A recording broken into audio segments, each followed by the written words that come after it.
Hey Community of Awesome, I'm Gabe and this is Bookish Pixie. So last time I got to tell you my really awesome exciting news about my YA pirate fantasy, The Wicked Bargain, releasing from Random House in 2022, which I am still stoked about, and you all asked some cool questions, so I'm gonna answer them. I wanted to ask you, what is your writing schedule? I know that you already did a video a few years ago about this, but I wanted to know about now during the world pandemic. How do you work every day? So this is an interesting question because the answer has very much varied this year. I want to preface all of this by saying if you haven't been able to write this year, it's okay.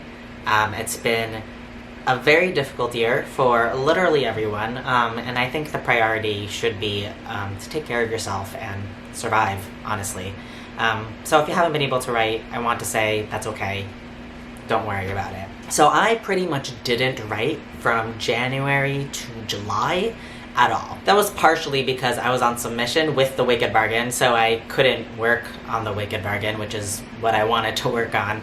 I was doing some revision on a different project, but I'll be honest, that was really sporadic, and it became more sporadic as the year went on. But then in August, I got the go-ahead from my editor to work on the book. So that was really exciting, except I got the go-ahead to start working on the book about 5 days before I started a new job, so that timing was not ideal. At the same time, I also needed to help a critique partner with their book, so that also made it kind of tough in August because I was juggling a brand new full-time job and reading my critique partner's book, and then also trying to write at the same time, and that was tough and did not happen consistently at all. But then September came and I was more settled in my new job and I finished my critique partner's book, so I've been able to create more of a routine. So during the work week, I try to write every single day, and I try not to be too hard on myself if I only write a couple hundred words that day.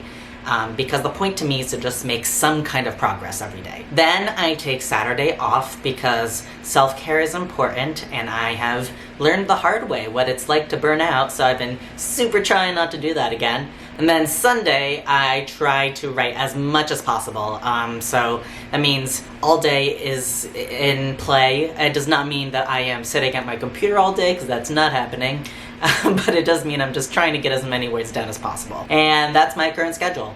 So, yeah. Does world rights mean the book will be translated into other languages? So when you see the term world rights in a book deal announcement, that means the publisher bought the world rights, which means it's on the publisher to sell said rights to publishers around the world. If a publisher in another country buys the rights for that region, then the book will be translated into whatever language that region is. So what this means is right now, my publisher has all the world rights and they haven't sold anywhere else yet.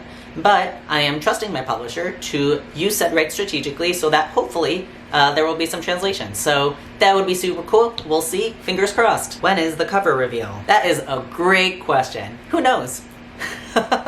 Sorry, I'm not teasing. I actually don't know. Right now there is no cover, and I don't anticipate anyone is going to start working on a cover for a bit. But, you know, when that starts happening and when I have a cover reveal scheduled, I'll certainly let all you know. If you were to set a story in antiquity or Middle Ages, how would you write a trans character given that medical and surgical technology wouldn't be advanced enough to safely go through with a full physical transition? So, there are a couple things to consider here. Firstly, not every trans person wants any kind of medical transition. I just want to put that out there because I don't want there to be some kind of idea that in order to write a trans character, the character must want to physically transition, because that's not the case. That said, if you are writing a trans character who, if they lived in 2020, would have wanted to physically transition, but they do not, and therefore they do not have the resources to do so, you can still write trans characters because trans people existed in those times too. They just didn't have the tools or resources we do today. So I'm actually doing this now with The Wicked Bargain. It takes place in the 1820s.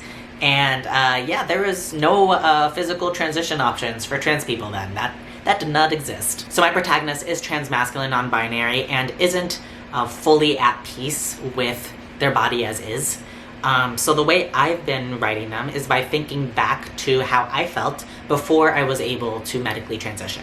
So part of it is going to be based off of research and knowing, you know, what did trans people actually do in those times. And part of it is also going to be thinking to, your own experiences and how you felt before you were able to transition, or how you may have felt if you never were able to transition at all.